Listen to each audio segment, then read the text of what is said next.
Сәлеметсіңдер ме балалар? Отырыңдар.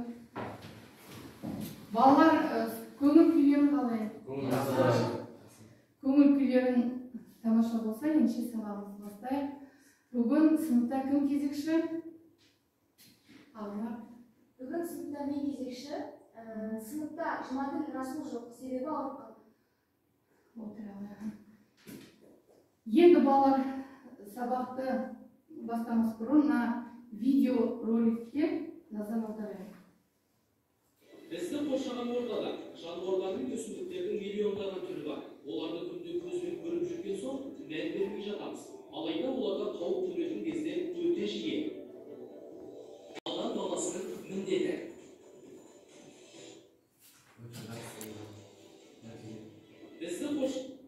Балалар, осы видеоны тамашаладық. Енді осы видеоны көрген кезде қандай ой келді?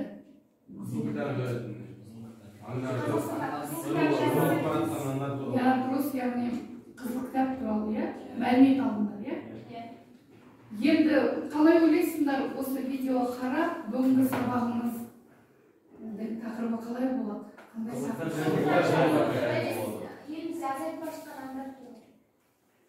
Дұрыс, балалар. Яғни бүгінгі тақырыбымыз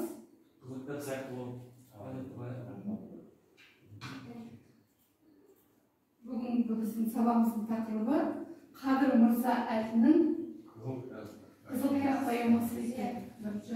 Сонымен тақырыпты аштық қой. Енді сабағымыздың оқу мақсаты көркем шығармалардағы кейіпкерлер жүйесін жинақтау мен даралау арқылы өмір шындығын көрсету. Бұл сабағымыздың мақсаты болып табылады. Енді балалар, сабағымызды бастардың алдында келіп топқа бөлінейік. Мына суретте қызыл кітапқа енген жануарлар мен құстар тұр ғой. Енді сендер алған жеребедегі номерлеріне қарап, мына суретке сәйкестендіріп, құстар мен жануарлар, қызыл кітапқа енген құстар мен жануарлар болып, екіге бөлініп отыра қалыңдар, екі топқа бөлініп.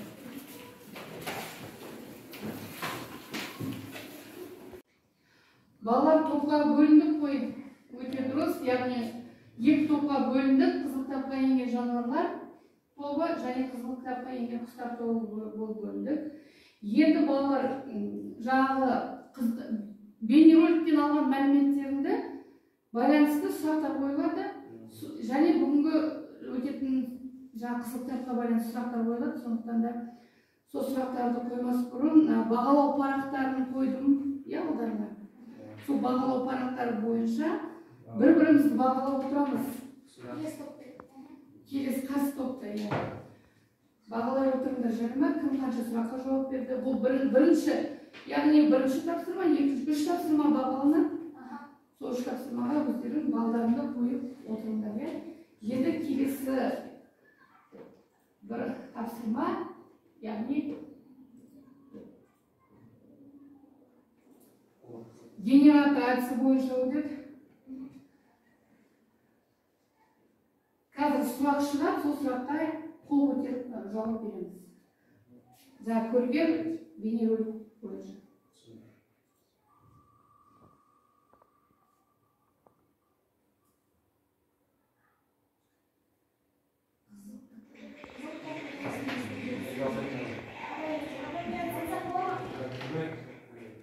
Аружан. Қызыл кітап поэмасының негізгі идеясы жаңа видеода көріп кеткендей, қызыл кітапқа енген жануарлардың, өсімдіктердің сиреп бара жатқанын жеткізу, яғни табиғатқа қол сұқпау, табиғатты қоршаған ортаны қорғау және оны аялау туралы бізге негізгі идеясы сол болды. Негізгі идеясы сол, яғни табиғатты қорғау. Дұрыс қой? Отырамыз. Келесі сұрақ.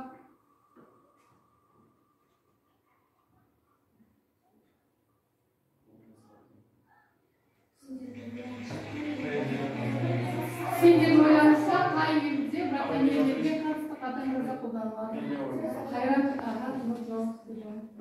Қай елдерде үлкен жаза қолданады дейді. Жалпы негізінде көптеген елдерде үлкен жазалар қолданады. Қазақстанда да негізі үлкен жазалардың түрлері қолданады. Серік барысқан қызыл кітапқа енген аңдарды аулау немесе браконьерствомен айналысуға. Бірақтан негізінде ең қиын жаза, ең үлкен жаза ол Қытай Халық Республикасында қолданады. Ол жердің ұлттық жануары ақпанда, яғни 20 ғасырда браконьерлердің аулау себебінен өте үлкен деңгейде олар азайып кетсе, олардың терісінен өте қымбат бағалы дүниелер жасайтын, және де $20,000 олардың терісін түрлі нәрселерге сататын. Және де Қытай осы мәселемен, яғни жазаның ең үлкен дәрежесі өлім жазасымен қолдану арқылы осы браконьерствоға тоқтата білді осы Қытай яғни. Яғни ең қатаң жаза осы браконьерлікке біздің Қазақстанда да түрлі жазалар қолданған. Яғни олардың бірі тау барысына, қар барысына егер қол сұғатын болса, сол браконьерге 3,5 миллион айыппұл тағылады. дұрыс, яғни бұл өзі.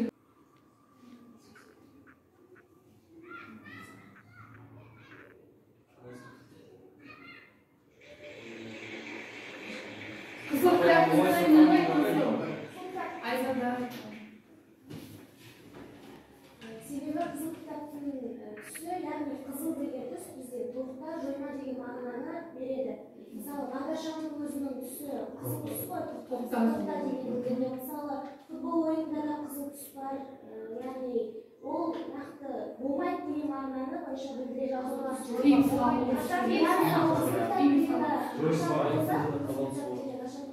Яғни жануарларды жоюға Тыйым салу заңсыз жойылуына тоқтау жіберу керек деген сөз. Иә, дұрыс. Өте дұрыс.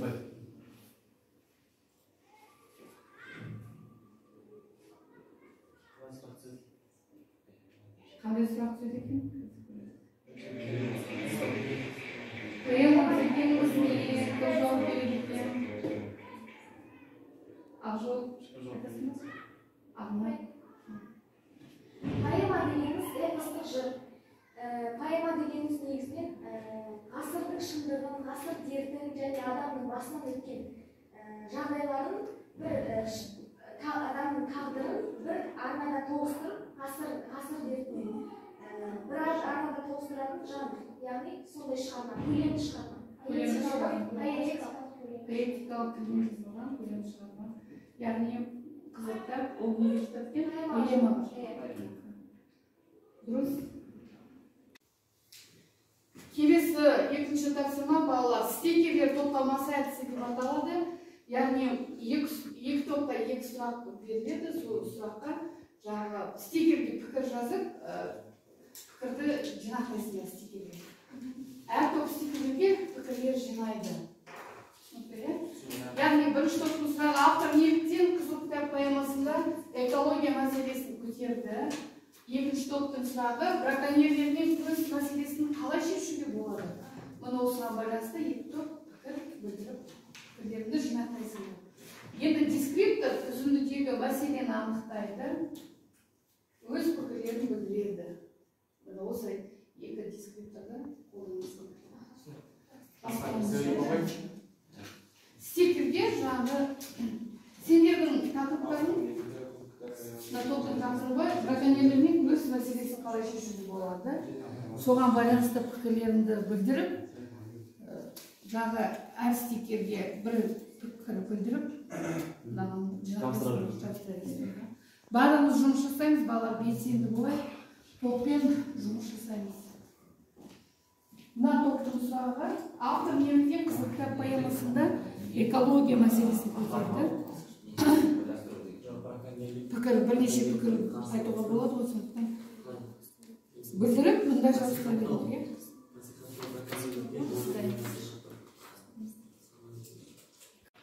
Балалар тапсырманы аяқтап қалып па? Қай топ дайын, қай топ? Келіп ортаға шығып, жұмыстарыңды іліп, жалғасаңдар. Қарсы топ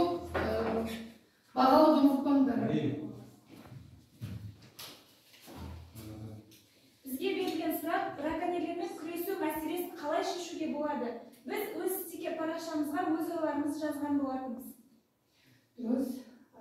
Рухани даму арқылы халық сана жүйесін қалыптастыру керек және айыппұл көлемін арттыру керек. Жақсы, өте. Және де заңды күшейту керек, қосымша браконьерлермен күресетін ұйымды ашу керек. Сонымен қатар табиғатты қорғағысы келетін жас еріктілер тобын елімізде көбірек қолдау керек. Көбірек демеушілік көрсету керек. Жақсы. Мен жалпы өзімнің сыныптастарымның ойына қосам, негізінде браконьерлік ол шеттен емес, өзіміздің ортамыздан шығады. Сондықтан ең бірінші мәселе ол қоғамдық сана жүйесін, яғни тәрбие жүйесін, рухани тәрбие жүйесін дамыту керек деп ойлаймын, жалпы браконьерлікпен күресуде. Сосын негізінде Қазақстанда өте көптеген жұмыстар жүргізіп жатыр, қорықтар, қорықшалар ашылған. Сол жерде негізі браконьерлікпен күрес өте жақсы қарқынды жүріп жатыр деп ойлаймын. Және де мемлекетімізде де браконьерлікпен қарсы күресте көптеген айыппұлдар салып жатыр жалпы браконьерлерге. Сол негізінде сөзімді аяқтап қорытындылайтын болсам, негізінде браконьерлікпен күресте ең оңтайлы, ең ұтымды жүйе, ол ең актуалды жүйе десек те болады. Ол қоғамдық сана жүйесін, яғни тәрбие жүйесін қалыптастыру арқылы табиғатты қорғауға, аялауға, сол жануарларымызға, табиғатымызға қол сұқпауға, сол дағдыландыру, сол сана енгізу саласы. Дұрыс. Қайрат өте жақсы. Балалар ойлары өте дұрыс екен. Орнымызға отырайық. Енді келесі топты ортаға шақырайық. Балалар ортаға шығып жұмыстарында қосылсаңдар. Қарсы топ бағалай отырыңдар, жүр ме?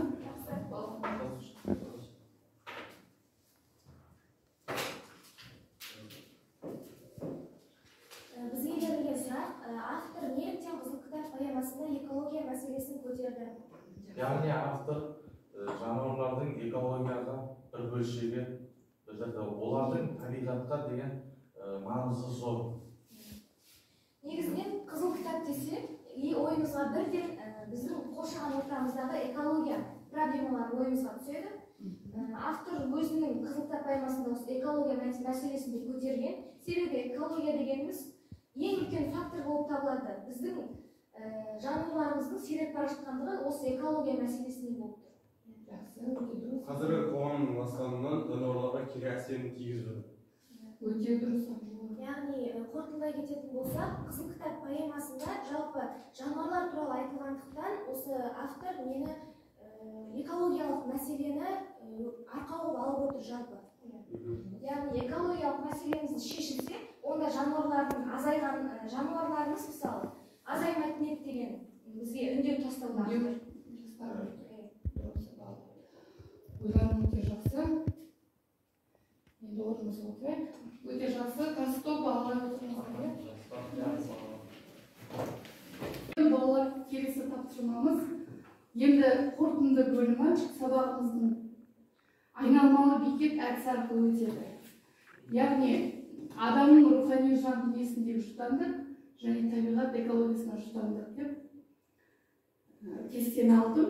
Енді осының бір бағанасын бірінші топ толтырады, екінші бағанасын екінші топ толтырасыңдар.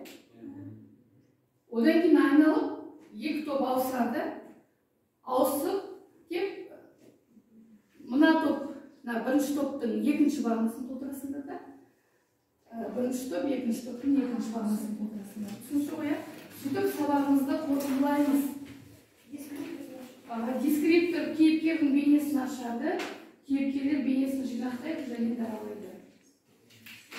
Түсінікті ғой, балалар, иә? Бастаймыз.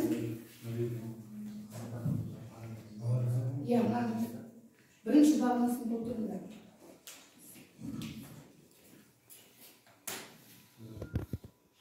Бірінші бағана, сен екінші бағана толтырасыңдар, иә? Екінші бағана толтырыңдар.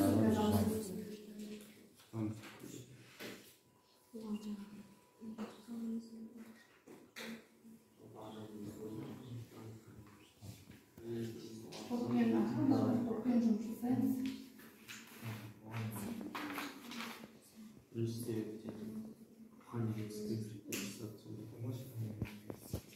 Сендер балаларына екінші топты толтырасыздар. Одан кейін айналып кеп, мына бағананы ана топ толтырады.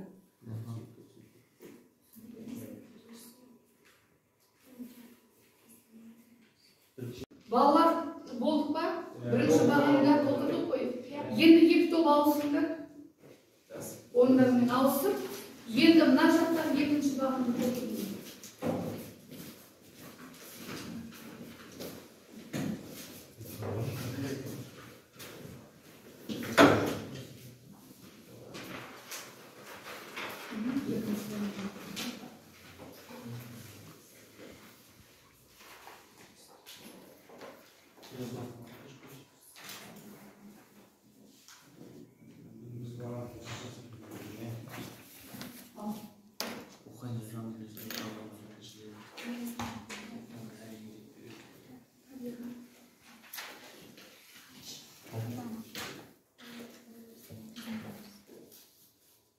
Бала тапсырманы аяқтадық қой, иә?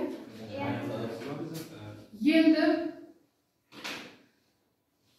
бірінші топ шығып қойғасын. Жазған бағаналарында шығып қойғасын. Я сізбен бағаналар.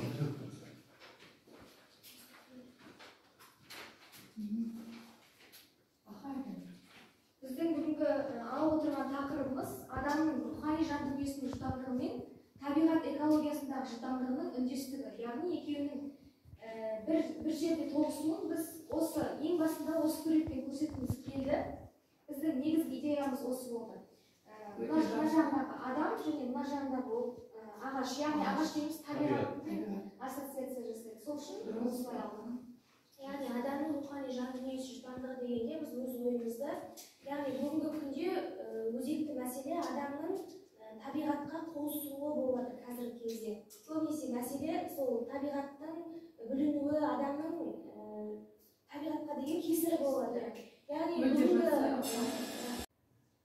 Яғни біз адамның рухани жан дүниесінің жұтамдығы деген бірінші ойды қорғадық. Яғни бүгінгі күнде өзекті мәселе біздің адамдардың экологияға деген жасап отқан зияндығы, қасқандығы, опасыздығы сол экологияға үлкен кері әсерін бізге тигізуде. Яғни бұның барлығы қоғамның біздің тәлім тәрбиенің төмендігінің белгісі болып тұр.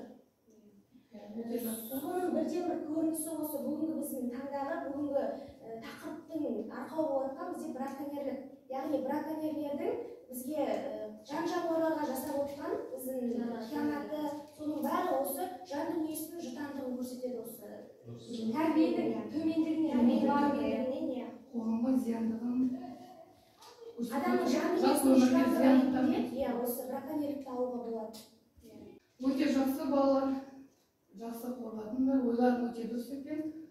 Енді орнымызға отырайық.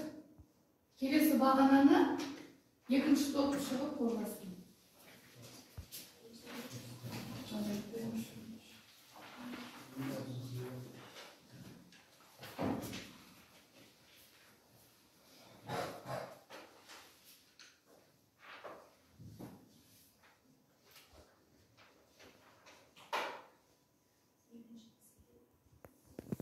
Екінші мәселе табиғат экологиясындағы жұтамдық. Қазіргі таңда браконьерліктің кесірінен экология мәселесі күннен күнге шиеленісуде. Яғни браконьерлердің қоршаған ортаға жасап жатқан қиянаты экологиямыздың жұтамдап бара жатқанына дәлел бола алады. Қазіргі таңда осы браконьерлердің кесірінен көптеген жануарлар, көптеген түрлі өсімдіктер қызыл кітапқа еніп жатыр. Сондықтан бірге браконьерлермен күресетін болсақ, қызыл кітапқа енетін, сирек кездесетін өсімдіктер мен жануарлардың санын азайтуға болады.